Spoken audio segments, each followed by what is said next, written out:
자, 오늘 두 번째 말씀입니다. 무엇을 구하느냐, 이런 제목이고요.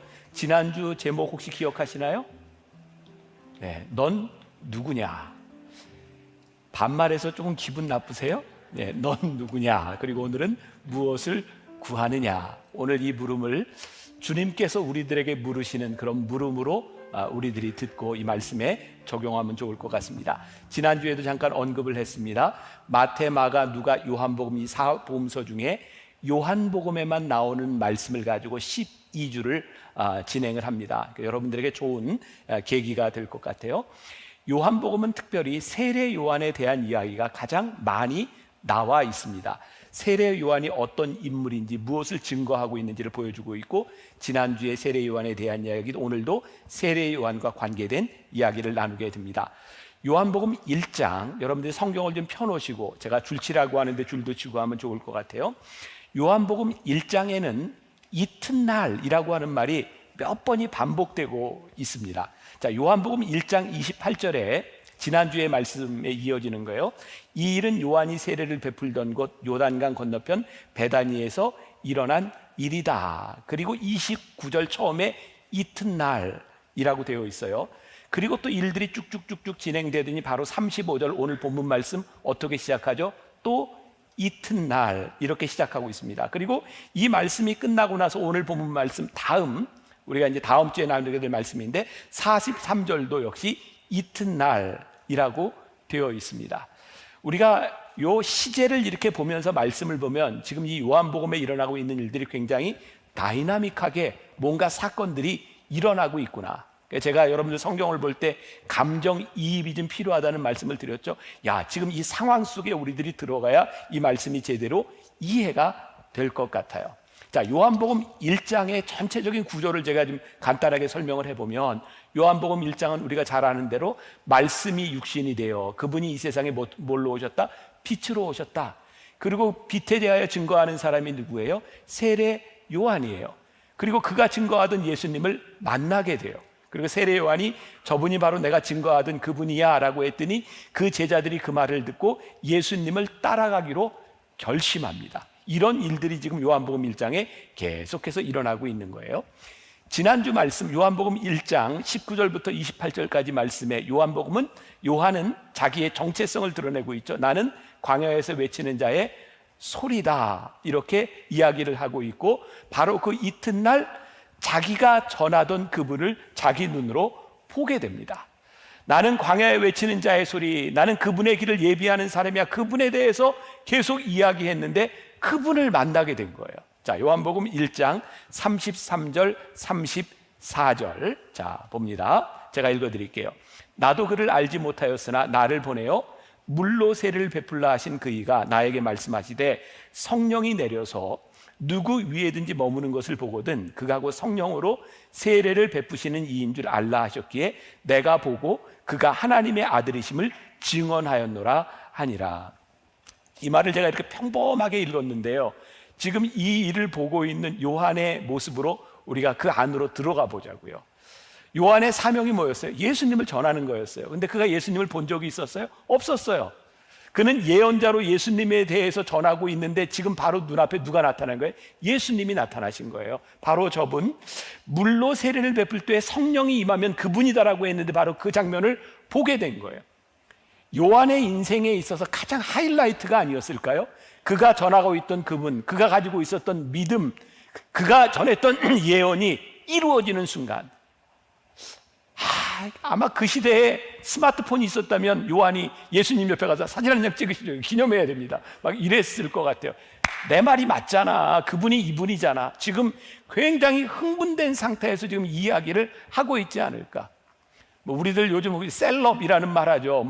저명에서 유명한 사람들, 셀럽들 보면 가서 이렇게 찍고 이렇게 근거를 남기려고 하는데, 요한에게 있어서 이 예수님 여기서 만났다고 하는 것은 그에게 얼마나 굉장한 일이었습니까? 그가 지금까지 살아온 삶이 헛되지 않았다고 하는 확증, 그리고 그의 인생에 그가 전했던 것에 대한 흥분 가운데서 그는 예수님을 만나고 있는 거예요. 그런데 오늘 요 모습 가운데서, 그리고 예수님이 나타나셨을 때 요한이 이분이 내가 전하시던 그분이야 라고 제자들에게 말했던 요 부분들 가운데서 우리는 신앙의 조금 본질적인 부분들을 좀 점검할 필요가 있겠다. 자, 제가 요한복음을 묵상하면서 그리고 제가 요즘 계속 설교하면서 그런 느낌을 가져요. 아마 제가 조금 성숙돼 가는 것 같아요. 제가 나이 드는 게 아니라 제가 성숙돼 가고 있구나라고 느끼는 게 요즘 말씀을 준비하고 읽을 때마다 야, 왜 우리들이 이 말씀대로 살지 못할까?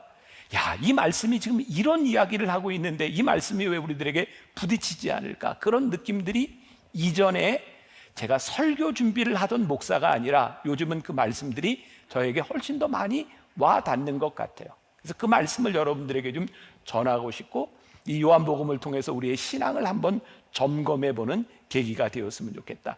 여러분들 그런 말이 있죠? 손가락으로 달을 가르치는데 사람들이 손가락을 보면 달을 봐요, 못 봐요? 못 봐요. 사람이 손가락을 가지고 달을 가리킬 때 달을 보면 손가락이 보여요, 안 보여요?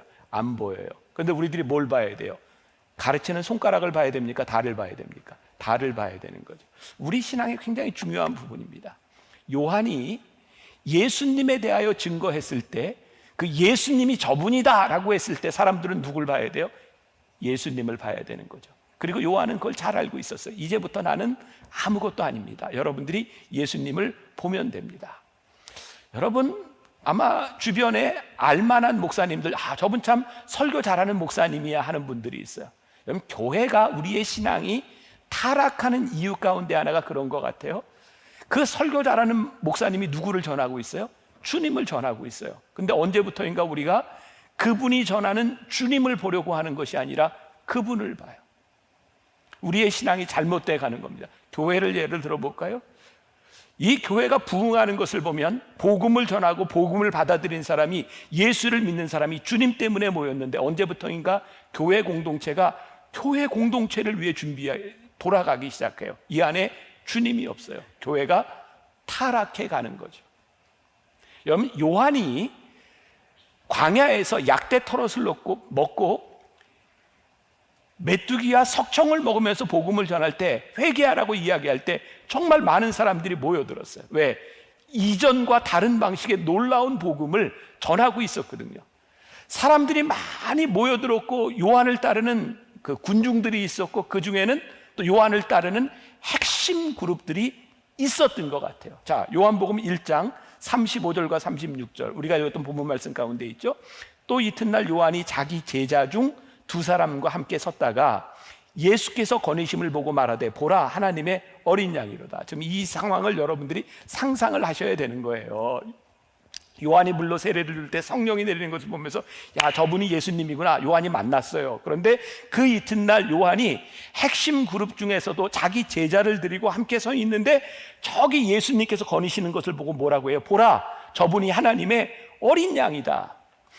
이 제자들도 지금까지 요한이 전하는 요한의 메시지는 많이 들었지만, 굉장히 충격적인 말씀을 들었지만 요한이 전하고 있는 예수님을 한 번도 본 적이 없었어요. 그런데 바로 그 메시지의 주인공인 예수님을 보게 된 거예요. 저분이 바로 그분이야. 그런데 제자들의 반응이 어땠어요? 37절. 두 제자가 그의 말을 듣고 누구를 따라요? 예수를 따르거늘. 여기서 잠깐 멈추고 말씀을 묵상해 볼 필요가 있고, 저도 여기에서 시간이 좀 지나갔어요. 혹시 지난주에 제가 우미셸 전도사님과 불렀던 노래 앞부분을 혹시 기억하시나요? 어떤 마음이었을까 그녀의 두 눈엔 눈물이 흐르고 흘러. 어떤 마음이었을까? 제가 몇 번을 물어봤어요. 어떤 마음이었을까? 어떤 마음이었을까? 여기서도 저분이 그분이야 라고 했을 때 그분을 따라가던 제자들을, 요한의 제자들은 어떤 마음이었을까? 그리고 저분이 바로 어린 양이야 라고 했을 때 자기의 핵심 그룹이었던 두 명의 제자가 예수님을 따라가는 그 제자들을 보고 있었던 요한의 마음은 어떤 마음이었을까? 여러분, 이게 우리들에게 이렇게 좀 와 닿아야 이 말씀이 이해가 될 것 같아요. 저에게 제일 먼저 드는 생각은, 제가 인간적으로 볼 때 요한의 마음 가운데 섭섭함이 없었을까? 우리가 보통 사람이라면 아무것도 섭섭한 마음이 들었다고 하는 게 잘못이 없을 거예요. 당연할 것 같아요. 요한도 예수님을 메시아로 생각하고 있었고 그 예수님을 이렇게 가리키고 있었는데 사람들이 그 예수님을 따라가겠다고 했을 때 섭섭한 마음 들지 않았을까? 그런데 그것보다는 우리들이 상상할 수 있는 게 요한이 참 괜찮은 사람이다. 그래, 내가 지금까지 가르쳤던 게 헛되지 않구나. 내 제자들이 예수님을 따라가는구나. 그런 마음도 분명히 있었겠지만 요한에게 섭섭한 마음은 없었을까? 제가 예를 들어보면 이런 예가 될 것 같아요. 요즘 코로나 상황이에요. 그래서 예배를 드리지 못하고 유튜브에 많은 메시지들, 말씀들 많이 있다 보니까 어떤 교회 목사님이 유튜브에서 나오는 목사님, 어떤 목사님의 설교를 듣다가 야, 진짜 저 목사님 설교가 진짜다, 정말 좋은 메시지다. 그래서 교인들에게 광고를 해요. 여러분, 진짜 좋은 설교를 제가 봤습니다. 그 말씀을 들으면 여러분들이 신앙이 잘 클 것 같아요. 그래서 사이트도 소개해주고 교인들이 다 그 영상을 봤어요. 그랬는데 세상에 그 교인들이 그 영상을 보더니 목사님께서 목사님, 제가 그 교회로 가는 게 옳을 것 같습니다. 그리고 인사를 하고 다 떠난 상황에 이 목사님은 어떤 마음이었을까? 그래, 내가 진짜 좋은 목사님을 소개해줬구나, 이런 마음이었을까? 아니면 그것으로 인해 섭섭했을까? 어떻게 비유가 좀 되세요? 지금 여기에 들어오고 있는 이 마음이 참 복잡한 마음이었을 것 같아요. 그런데 이 부분에서 우리들이 신앙을 한번 점검해 보자. 우리들이 신앙생활하면서 많이 경험하는 거죠. 내가 열정적이고 헌신적이고 사명자로 그렇게 열심히 나도 일을 했고 누군가 그렇게 열심히 일을 했는데 그 사람들이 사명의 자리를 이탈하고 우리가 흔히 이야기하면 타락하는 모습들을 봐요. 그런데 그 타락하는 모습 가운데는 틀림없이 뭐가 있냐면 섭섭함들이 있는 거죠. 어느 날 내가 사명의 자리를 떠나면서 나를 정말 실망스럽게 생각하고 섭섭한 마음이 들면 인간은 어떻게 하나요? 내가 지금까지 살아왔던 일들에 대하여 보상을 받아야 돼. 여러분, 사역자들의 일탈과 우리 신앙의 일탈은 내가 하나님 앞에 사명자로 살았는데 섭섭한 마음이 들 때 어떤 보상 심리를 가지고 있냐면 내가 명예로 보상을 받든지 돈으로 보상을 받든지 아니면 이게 잘 드러나지 않는 것 같지만 성적인 일탈로 보상을 받든지 내가 이렇게 보상을 받지 않으면 내가 뭔가 서운하다고 생각해요. 지금 이 시대를 사는 우리 그리스도인들에게 참 힘들고 불행스러운 일 가운데 하나가 평생을 목회하다 은퇴하는 목사님과 교회 사이의 교인들 가운데 일어나는 참 어려운 그런 일들이에요. 섭섭함, 대접받는 것, 대접받지 못하는 것. 이 목사님이 평생을 진짜 사명자로 잘 살았냐 살지 않았냐는 어쩌면 은퇴의 자리에서 명확하게 드러나는 것은 아닐까. 근데 이게 목회자에게만 해당되는 것일까요? 평신도들 역시 평생을 사역하고 헌신했던 그 자리에서 내려오는 순간에 누구도 이제는 나를 알아주지 않는 그 상황 가운데 우리들이 처하게 될 때 우리의 신앙이 어떠했는지를 보여주는 거죠. 근데 이게 왜 중요해요? 여기에서 우리들이 보여주는 신앙으로 인하여 다음 세대가 살아나느냐 살지 않느냐가 여기에 달려 있는 거죠. 요한이 섭섭하지만 아니요, 모르게 섭섭한 마음이 들었을 수도 있지만 내가 지금까지 전한 것이 헛되지 않구나. 그가 그의 사명의 자리에서 내려왔을 때 그 다음에 예수님의 사역에 공생애가 펼쳐지고 있는데 만일 요한이 섭섭한 마음으로 예수님의 사역을 가로막고 그의 제자들이 따라가는 것을 가로막았다면 어떤 일이 일어날 수 있었을까? 저희 교회에는 장로님들 기수가 있어요. 14장, 16장, 19장 이렇게 불러요. 오늘 성경 봉독한 장로님은 몇 장이세요? 14장. 야, 이 14장이 뭘까? 뭐 같아요? 네, 2014년도에 장로가 된 장로님들을 14장, 우리가 16장, 19장 이렇게 불러요. 혹시 여러분들 교회 다니다가 저분이 몇 장이래? 그러면 그게 몇 장이에요? 몇 년도에 된 장로님이냐? 그런 얘기예요. 어떤 장로님의 기수가 저와 만나 식사를 하는데 그 기수와 식사를 하는데 이런 얘기를 했어요. 제가 인상적이라 집에 와서 막 적어놨던 게 있어요.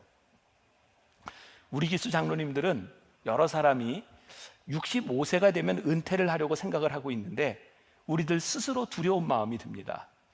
열심히 일을 하다가 사역을 내려놓고 나이가 들어 장로 휴게실에 앉아서 후배 장로들을 질책하거나 잔소리하는 사람이 될까 봐 두렵습니다. 저희 그런 이야기를 하더라고요. 요즘 65세가 굉장히 젊은 나이입니다. 그죠? 그런 두려움이, 제가 그 얘기를 들으면서 우리 장로님들 참 훌륭하다. 그런 생각을 하고 있는 게, 내가 섭섭할지 모른다고 하는 그 자리를 생각하고 있는 게 참 훌륭하다. 그 생각을 하고 있다면 사명의 자리를 잘 벗어나지 않을 수 있겠다. 이 말은 저에게도 동일하게 적용되는 것이겠죠. 제가 지금 많은 교인들의 지지를 받고 격려를 받고 용기를 받으면서 사역을 하고 있는데, 어느 날 이 사역의 자리에서 내려오게 되었을 때 나에게 드는 마음은 어떤 마음일까? 그게 저를 이야기해 주겠죠. 우리의 사명이 끝날 때가 있습니다. 우리의 생명이 끝날 때가 있습니다. 지금까지 살아왔던 일들이 여기까지다라고 하나님이 말씀하시는 때가 있습니다. 그리고 우리들이 깨닫는 때가 있습니다. 내가 너를 여기까지 썼다. 그런데 그때 우리들이 섭섭한 마음이 들면 우리는 주연의 자리에서 조연의 자리로 내려가는 것을 견디지 못합니다. 여기에 우리의 신앙의 본질적인 부분이 있는 거예요. 하나님이 우리를 쓰시는, 우리가 스포트라이트를 받았던 그 자리에서 우리가 무대 뒤로 퇴장할 때 우리들이 어떤 모습으로 퇴장하는가, 이것이 그 사람의 사역을 무엇이었는지를 분명히 말해주는 거죠. 세례 요한에게 이 퇴장하는 때가 너무 일찍 찾아왔어요. 아쉬워요. 우리들 얼마나 아쉬워요. 세례 요한의 입장에서 봅시다. 이제 막 사람들이 구름대처럼 모이고 내가 예수님에 대해 증거하고 있는데 예수님이 떡 오셔서 이제 예수님의 사역이 시작되니 얼마나 아쉬울까요?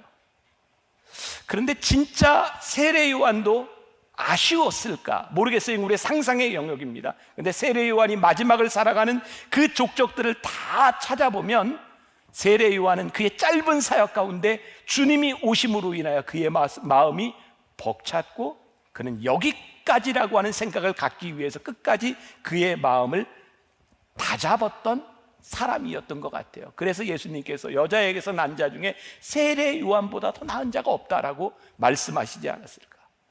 이제 요한을 따르고 있었던 제자들에게 시선을 조금 옮겨봅시다. 아까 우리들이 읽었던 37절 말씀에 그의 말을 듣고, 제가 이 요한복음 1장이 이튿날 그리고 굉장히 역동적으로 다이나믹하게 일들이 이루어지고 있다고 이야기를 했어요. 여기 저분이 그 어린 양, 하나님의 어린 양이야 라는 말을 듣고 제자들이 누구를 따라갔어요? 예수님을 따라갑니다. 주저없이 그들이 그걸 따라갑니다. 세례 요한이 그것을 어떤 마음으로 듣고 있었는지 모르지만 진짜 중요한 것은 그들이 예수님을 보았을 때 그들의 사명 앞에서 예수님을 즉각적으로 따라갔다는 거예요. 제가 지난해군요, 어거스틴의 고백록을 다시 한번 이렇게 찬찬히 읽을 기회가 있었어요. 제가 CGN의 그 복음 책방이라고 하는 프로그램을 책을 읽어주고 책을 설명해주는 시간인데, 고백록이 굉장히 두꺼운 책이고 어려운 책입니다. 제가 찬찬히 다시 읽게 되었어요. 고백록 처음이 그렇게 시작됩니다. 고백록은 어거스틴이라고 하는 유명한 사람이 하나님을 찾아 그의 믿음을 찾아가는 여정, 그의 삶을 고백하는 거거든요. 처음에 그런 글이 등장을 해요. 나는 내 마음에 주님께서 내 마음에 계실 때까지, 내가 주의 품에 있을 때까지 내가 쉼을 얻지 못했고 비로소 주님 안에서 내가 쉼을 얻었다. 그리고 어거스틴이 계속 주님을 찾아가는 여정이거든요. 그런데 어거스틴이 회심하기 전에 어떤 이야기를 하는지 아세요? 하나님께 이런 기도를 합니다. 그의 마음이요, 하나님을 찾아간다고 진리를 찾아간다고 했는데 어떤 기도를 하냐면, 주여 저에게 순교를 주시옵소서, 다만 지금은 하지 마옵소서 라고 기도합니다. 하나님을 믿는 것, 하나님을 따라가는 것, 내 신앙을 고백하고 회심하는 것이 참 중요한데 지금은 하지 마옵소서. 왜요? 그에게 버리지 못한 것, 그가 누리고 싶은 것, 세상 것이 그 안에 너무 많은 거죠. 사실 이것을 지나가야 평안을 경험하는데 이것 놓치면 안 될 것 같아서 우리들이 결단하지 못하는 것들이 있어요. 저는 오늘 이 제자들이 그 말을 듣고 그리고 예수님을 바로 따라갔다고 하는 이 부분에서 우리들에게 도전이 되었으면 좋겠습니다. 예수님의 말을 듣고 조금 생각해 보고가 아니라 예수님의 세례 요한이 지적하는 그 예수님이라는 것을, 그 말을 듣고 움직였다는. 혹시 오늘 말씀을 듣는 여러분들 가운데 이렇게 고민하고 결단하지 못하는 부분들이 있다면 우리들의 굉장히 중요한 것이 될 수 있을 텐데, 제가 가끔 그런 얘기하죠. 우리들 신앙에는 기도해야 될 것이 있고 결단해야 될 것이 있다. 근데 결단할 걸 가지고 계속 기도만 해요. 제가 이런 얘기 했던 것도 기억나세요? 저는 가끔 교인들 이렇게 기도하는 소리 옆에서 듣고 있다가 이렇게 한 대 때려주고 싶은 사람이 있다. 왜 저걸 기도할까? 예를 들면 이런 거죠. 하나님, 제가 우리 시어머니를 사랑할 수 있는 마음을 주시옵소서. 사랑하세요. 담배를 끊게 하여 주시옵소서. 끊으세요. 술을 먹지 않게 하여 주시옵소서. 끊으세요. 여러분, 이게 아무것도 아닌 이야기 같은데 우리들이 진짜 기도하고 있는 우리의 모습 가운데 결단해야 될 것을 놓고 우리들이 기도하고 있는 부분이 참 많다고요. 우리들이 결단하면 하나님께서 그 결단대로 살아갈 수 있는 힘을 주시는데 우리들이 그렇게 살아가지 못하는 거죠. 자, 이제 예수님을 따라가겠다고 나온 그 제자들을 향해서 예수님께서 무엇을 구하느냐, 오늘 말씀의 주제가 될 것 같아요. 이제 결론 부분이 될 것 같은데 결론이 쉽게 끝나지 않습니다. 그러니까 빨리 끝나리라고 생각하지 말고 들으세요. 자, 무엇을 구하느냐?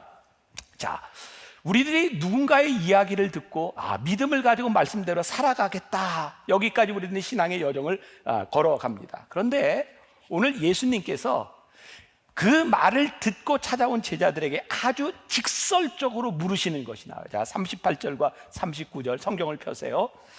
예수께서 돌이켜 그 따르는 것을 보시고 물어 이르시되, 밑줄을 치세요. 무엇을 구하느냐? 이르되 랍비여 어디 계시오니이까? 여기에도 밑줄을 그세요.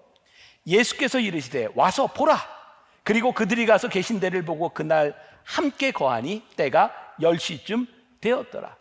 제가 여기를 아주 흥미롭게 보았어요. 예수님께서 이렇게 질문하셨어요. 무엇을 구하느냐? 무엇을 구하느냐가 뭐예요? NIV 영어 성경에 보니까 What do you want? 네가 원하는 게 뭐냐? 예수님 보러 예수님을 따라온 사람에게 예수님이 물으시는 거야. 너 원하는 게 뭐야? 메시지 성경에 보면은 What are you after? 라고 되어 있어요. 야, 그래, 네가 원하는 게 뭐고 그게 네가 나에게 와서 네가 하려고 하는 게 뭐야? 지금 예수님이 이거 물으시는 거거든요. 자, 오늘 우리가 적어도 하나님의 말씀을 듣겠다고, 주님 따라가겠다고 여기 모인 예배 공동체 우리들에게, 주님을 믿겠다고 나온 우리들에게 물으시는 거예요. 네가 바라는 게 뭐냐? 자, 지난주에 제가 소개해드린 책이 하나 있어요. 켄 스게마치의 예수를 읽는 시간. 이 켄 스게마치는 그 일본 부모에게서 난 그 일본 이제 교포죠. 2차 세계대전 이후에 일본이 패망을 하고 일본 사람들, 많은 사람들이 미국으로 이주합니다. 우리나라와 똑같이 이민 세대들, 아메리칸 드림을 꿈꾸는 사람들이었어요. 그 당시 아메리칸 드림은 다른 게 아니라 자식이 잘 되는 거였습니다. 자식 교육이 전부였죠. 그래서 자식이 어떤 학교를 가고 어떤 직업을 가지냐가 굉장히 중요했고, 이 켄 스게마치 목사님의 어머니도 마찬가지였다고 합니다. 근데 이 목사님은 그 학창 시절에 아이스 하키가 너무 하고 싶은데 엄마가 안 시켜주는 거예요. 왜? 공부해야 되니까. 엄마하고 어떻게 딜을 했냐면 올 A를 맞으면 하키를 시켜주겠다. 그래서 올 A를 맞았대요. 하키를 시켰는데 바로 성적은 또 D로 내려갔고, 그러니까 부모와 자식 간에 계속 이 성적을 가지고 그런 갈등들이 있었던 거죠. 그러던 어느 날 이 어머니가 주님을 만나고 주님을 영접합니다. 그리고 그때부터 이 어머니는 아들의 학업과 수업에 대한 관심이 아니라 삶의 가치관에 대해서 이야기하기 시작하고, 그때부터 자녀들은 이제 부모에게 인정받으려고 하는 욕구에서부터 해방되기 시작합니다. 시간이 지나면서 어머니는 계속 자녀들에게 새로운 가치를 이야기하기 시작했고, 그 책에 보면 어머니가 이렇게 말을 한다고 합니다. 명예나 연봉을 기준으로 학교를 선택하지 말고 너의 삶을 향한 하나님의 소명을 이루는데 도움이 되는 학교를 선택해야 해. 맞는 얘기예요? 틀리는 얘기예요? 맞는 얘기예요. 근데 이 이야기를 우리 크리스찬들이 여러분들의 자녀들에게 이렇게 할 수 있습니까? 지난주에 주일날 저는 요즘 이제 청소년부 아이들 이제 줌으로 미팅 신방을 하고 있습니다. 고등학교 1학년, 2학년 아이들 줌 신방을 하는데 한 아이가 저에게 질문을 했어요. 목사님, 저희가 이 고등학교 시절을 이렇게 지나가고 있는데 목사님, 혹시 우리들에게 제일 중요한 일이 무엇인지 이렇게 조언해 주시면 좋을 것 같습니다. 고등학교 1학년, 2학년 아이가. 그래서 제가 이렇게 조언을 했습니다. 얘들아, 너희들에게 공부가 참 중요한 일이지, 그런데 인생에 가장 중요한 건 아니야. 제가 이야기를 하다 퍼뜩 청소년부 목사님들, 혹시 여기 부모님들은 안 들어와 있지? 그리고 이런 얘기는 내가 했다고 얘기하지 마. 얘들아, 너희만 알고 있어. 공부가 중요하기는 하지만 인생에 제일 중요한 건 공부가 아니란다. 그리고 저 스스로가 이렇게 이야기를 해놓고 부모들이 이야기를 들으면 왜 안 될 것 같다는 생각을 했을까? 사실은 우리 부모들이 자녀들에게 이렇게 얘기를 해줘야 되는 것이 아닐까? 우리 자녀들이 얼마나 학업을 이루었고 얼마나 공부를 했느냐에 따라 어쩔 수 없이 우리들의 학교와 직업이 선택되는 것이 아니라 적어도 하나님 앞에서 내가 이 직업을 선택했고 내가 이 학교를 선택했고 하나님 앞에서 우리들이 선택한 것이라면 우리의 인생이 참 복될 텐데 어쩔 수 없이 성적과 학업에 밀려다니는 인생이라고 하면 우리들이 크리스찬이라고 말할 수 있을까? 우리가 알아야 되는 게 있어요. 우리가 하나님을 믿는다고 예수를 믿는 사람이 된다고 우리들이 가지고 있는 육신의 욕망이 사라지는 것은 아닙니다. 그러나 우리가 예수님을 믿고 예수님이 우리들의 삶 가운데 찾아오셔서 그리스도시오라고 고백하는 순간 그분을 향한 갈망이 우리의 욕망보다는 커져야 되는 것이 정상입니다. 그런데 오늘 우리들에게 너희들이 원하는 게 무엇이냐라고 묻고 있는데 오늘 하나님을 믿겠다고 나온 우리들이 지금 이 육신의 욕망을 가지고 예수님 믿겠다고 하는 이 믿음을 앞서고 있는가 아니면 아직도 우리들은 육신의 욕망을 가지고 살아가고 있는가를 묻고 계신 거예요. 자, 38절 다시 봅니다. 예수께서 돌이켜 그 따르는 것을 보시고 물어 이르시되 무엇을 구하느냐? 자, 여기 중요하고 이르되 랍비여 어디 계시오니까? 예수께서 무엇을 구하느냐라고 물었는데 이 사람들이 지금 뭐라고 이야기하고 있어요? 랍비여 어디 계십니까? 이게 뜬금없이 또 이렇게 동문서답하는 것처럼 보여지기도 합니다. 왜 이들은 예수님께 이런 질문을 했을까요? 랍비여 어디 계시오니까? 혹시 이들의 마음 가운데 야, 예수님께서 우리가 예수님을 따라가려고 하는데 예수님께서 무엇을 구하느냐고 묻고 계시는데 혹시 예수님이 어디에 가시는지 좀 보고 우리가 갈 수 있는 곳인지 그거 판단하려고 어디 계시오니까라고 물었을까요? 이건 전혀 그럴 것 같지는 않습니다. 왜? 이들이 누구의 제자였어요? 세례 요한의 제자였어요. 세례 요한이 어디 있었어요? 광야에서 뭘 입고? 약대터록과 메뚜기와 석청을 먹으면서. 그러니까 이들은 지금 환경에 대한 이야기는 아닐 것 같아요. 내가 누굴 따라간들 세례 요한보다 못하랴. 그렇지 않습니까? 이들은 환경에 대한 이야기를 하고 있는 것은 분명히 아닌 것 같아요. 지금은 은퇴하셨어요. 세문안교회 원로 목사님이 이수영 목사님이 이 물음에 대하여 이렇게 해석을 하고 있더라고요. 제가 좀 읽어드릴게요. 선생님, 저희들이 선생님께 나아오며 구하는 바에 대하여 드릴 말씀, 여쭐 말씀, 듣고 싶은 말씀이 있습니다. 어차피 이제부터는 선생님 곁을 떠나지 않고 따라다닐 것이니 두고두고 말씀을 나누도록 해주십시오. 선생님이 어디에 머무시는지 말씀만 하십시오. 어디든 따라가겠습니다. 랍비여 어디 계시오니까 이 말은 그들이 예수님의 환경을 물어보는 것이 아니라 우리들은 어디든지 예수님을 따를 준비가 되어 있으니 어디 계시는지 말씀만 해주세요. 우리들이 거기를 따라가겠습니다 라고 말씀했다는 거예요. 그리고 이것이 맞다라고 생각하는 게 바로 그 말을 들으시고 예수님께서 39절에서 뭐라고 말씀하셨냐면 와 보라, 이 사건이 굉장히 다이나믹하게 이루어지고 있는 거예요. 너희들이 원하는 게 뭐냐? 무엇을 구하느냐? 주님 어디 계십니까? 와봐. 굉장히 이 빠른 결단들이 여기에서 이루어지고 있는 거예요. 자, 39절 다시 봅니다. 예수께서 이르시되 와서 보라. 그러므로 그들이 가서 계신 데를 보고 그날 함께 거하니 때가 10시쯤 되었더라. 39절을 제가 메시지 성경으로 읽어드려요. 예수께서 대답하셨다. 직접 와서 직접 보아라.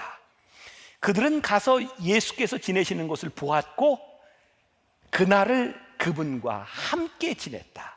늦은 오후에 일어난 일이었다. 제가 말씀을 묵상하다가 예수님을 믿는다고 하는 게 와 보라, 그리고 그들이 예수님과 함께 거했구나. 예수님을 믿는다고 하는 것은 예수님과 함께 지내는 것. 예수님과 함께 지내다 보면 예수님과 함께 보고 예수님과 함께 듣고 예수님께서 하시는 말씀에 대한 확신을 가질 수 있겠구나. 이들은 그날부터 예수님과 함께 지냈다라고 되어 있어요. 예수님과 지내는 그들의 길이 어떤 것이었어요? 마태복음 8장 20절에도 이런 말씀이 있죠. 여우도 굴이 있고 공중의 새도 거처가 있을 때 인자는 머리 둘 곳이 없다. 자, 오늘 말씀에 우리가 좀 짚고 넘어가야 될 것이 있어요. 여러분들은 다 알고 있으셨는지 모르겠는데 오늘 말씀을 보니까 예수님의 첫 번째 제자가 누구 제자였어요? 세례 요한의 제자였어요. 장로님은 이미 알고 계셨구나. 저는 그렇게 성경을 보면서도 이거 별로 생각을 안 했어요. 왜냐하면 마태, 마가, 누가 복음에 나오는 그냥 고기를 잡을 때 예수님이 오셨던 것만 생각을 하고 있었거든요. 자 40절부터 43절 말씀을 봅니다. 요한이 말을 듣고 예수를 따르는 두 사람 중에 하나는 시몬 베드로의 형제 누구요? 안드레라. 그가 먼저 자기 형제 시몬을 찾아 말하되 우리가 메시아를 만났다 하고, 메시아는 번역하면 그리스도라. 데리고 예수께 오니 예수께서 보시고 이르시되 내가 요한의 아들 시몬이니 장차 게바라 하리라 하시니라. 게바는 번역하면 베드로라. 예수님의 제자 중 안드레가 베드로의 형제라고 하는 것을 우리들이 알고 있어요. 물론 이게 어떤 게 마태, 마가, 누가, 요한복음 그들의 경험을 적고 있으니까 바닷가에서 이렇게 고기를 잡을 때 그때 처음 만났는지 아니면 이때 이렇게 복음을 전하게 되었는지, 중요한 것은 안드레가 세례 요한의 제자였다는 거예요. 그런데 예수님을 만나자마자 안드레에게 어떤 열망이 생겼냐면 내가 예수님을 보았다. 그리고 그의 형제에게 가서, 시몬 베드로에게 가서 그 말을 전하는 거예요. 지금 일어나고 있는 이 사건들이 굉장히 다이나믹하게 예수님을 만났던 사람들, 예수님을 가리켰던 사람들의 이야기가 굉장히 가슴 벅차게 일어나고 있는 거예요. 그들의 삶을 뒤바꿔 놓는, 그들의 가치관을 뒤바꿔 놓는 일들이 이 속에서 계속 일어나고 있는 거예요. 그래서 오늘 여러분들에게 도전하고 싶은 거예요. 여러분, 우리가 주님을 만나고 주님을 따르겠다고 오늘 예배드린 이 자리에 앉아있는 우리들은 예수와 함께 거하며 예수님의 말씀을 들으며 우리들의 어떤 변화된 가치관들을 가지고 살아가고 있습니까? 제가 이 말씀을 쓰던 때가요, 딱 1년 전이네요. 여기 제가 써놓은 글이 그렇게 되어 있어요. 이 말씀을 준비하던 때 한국은 우한 폐렴으로 인해 전염병에 대한 공포에 쌓여 있었습니다. 제가 글을 이렇게 쓰고 있어요. 그 당시 코로나19가 아니라 우한 폐렴으로 불렀던 그때 중국에 있던 우리 교포들 700명이 한국에 들어왔어요. 그리고 어디에서 이거를 수용을 해야 되나 할 때, 진천에 있는 어떤 시설로 가려고 할 때 사람들이 다 못 들어오게 하는 거예요. 그리고 그 당시에 선거를 앞두고 있었기 때문에 어떤 정치인들도 옳고 그름을 이야기하지 않았어요.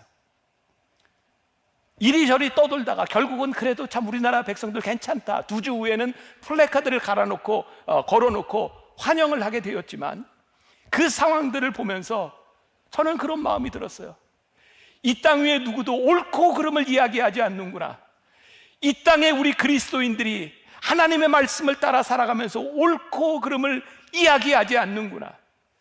지금 우리 사회에 일어나는 이 수없이 많은 일들 가운데 하나님을 믿는 우리들이, 하나님을 믿는 사람의 가치관으로 믿음을 가진 사람으로서 우리들이 이야기할 수 있었다면 이 사회가 이렇게까지 되지 않았을 텐데, 이 세상을 담고 있는 전반적이고 이기적이고 굉장히 자기중심적인 생각들이 바뀌어지지 않는 이유 가운데 하나는 하나님을 믿겠다고 찾아온 우리들에게 주님이 너희들이 바라는 게 뭐냐라고 말씀하셨을 때 우리들이 바라는 것이 무엇인지를 정확하게 믿음으로, 신앙으로 이야기하지 못했구나. 라삐오, 어디 계십니까? 이 말은 무슨 얘기예요? 주님 계시는 곳이면 우리는 갑니다. 너희들 바라는 게 뭐야? 오늘 우리들이 주님 앞에 뭐라고 얘기해야 돼? 주님 어디 계십니까? 주님이 계시는 곳이라면 우리는 어디든지 갑니다. 주님이 하시는 말씀으로 말하고, 주님이 말씀하시는 것을 듣고, 주님이 말씀하시는 새로운 신앙의 가치관으로 이 세상을 향해 우리는 말하는 사람이 되겠습니다. 제자는 어디로 가야 할지를 고민하는 사람들이 아닙니다. 제자는 주님이 가시는 길을 따라가는 것이 제자의 삶입니다. 무엇을 구하느냐? 우리가 구하는 것이 중요한 것이 아니라 주님이 계시는 곳이라면 어디든지 가겠습니다. 거기에 우리가 구하는 곳이 있어야 되겠죠. 요즘 저는 참 복된 시간을 보내고 있어요. 코로나로 인해서 너무 감사해요. 제가 말씀 준비하는데 묻혀 삽니다. 힘들어요. 준비할 게 너무 많아요. 그런데 이 시간을 통해서 하나님께서 저에게 많은 것들을 보게 하시는 거예요. 왜 이 한국교회가 이렇게 힘든지를 이 코로나19를 통해 보게 하시는 거예요. 우리들이 말씀대로 살지 못했구나. 우리들이 말씀대로 살지 못했구나. 너희들 원하는 게 뭐냐? 라고 하는 이 물으심 앞에 우리들이 믿음으로 대답할 수 있기를 간절히 소원합니다. 주님, 어디 계십니까? 이 물음이 조건을 묻는 물음이 아니라 주님 계시는 곳 어디든지 우리가 가겠습니다. 그런 믿음의 고백이 오늘 이 예배 시간, 이 말씀을 듣는 여러분들에게 있기를 간절히 소원합니다.